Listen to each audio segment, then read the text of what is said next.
Kadai hadian kan rius ngi baba ayate lang lapang ulasa kem hakibor pulet halor ki nongrem bola dawa pisah na kawai ke petrol pom haber ni hadri boy district nalor ki wei pat ki jingkeno bolon kti dawa pisah east kasil district hakajan miet ka arfau trip na wing arjar arpulai kuman syukudo baba ayate lang lapang presiden ka riboy youth organization RBYU lasa kem hakakandai terik na wing arjar arpulai na ding poso kat bau dangdan halenti na kliriat sayeng ha umroi Sisi hadian ke jingsakam ke jong'u hak janmiet ke sipau tarik pat lasa IT sahaki pulit ke East Kasil District namar ke jingdon kamukot doma jingkeno dawa pisa hakan di district ru kumju ubaya teilang udai ru hak cukup por chairman ke Joint Action Committee bahkan thup yaki katu kat ni ki kenhun seng ke bersya ya ke jingpenkut ya ke tamasa cherry blossom hak kendai tarik nai wing arja arpulai namar ke dei kasngi ublai Katkum ke jimpentip USP Riboy District Ugiri Prasad Ulong boba bari teilang udan hakamukot doma number sispa apsau close cutway arjar arpulai hapo ki sections laispa prapsau stroke sanspa andrew stroke laipsau IPC kibai dei pergi kam dawa pisa jubor dak baberngem bat kejidan menta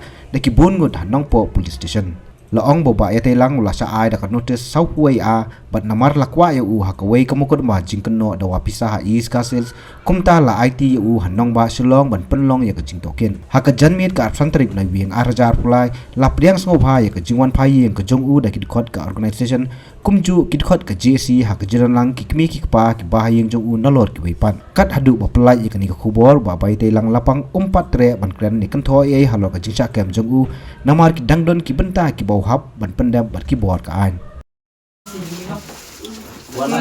Sini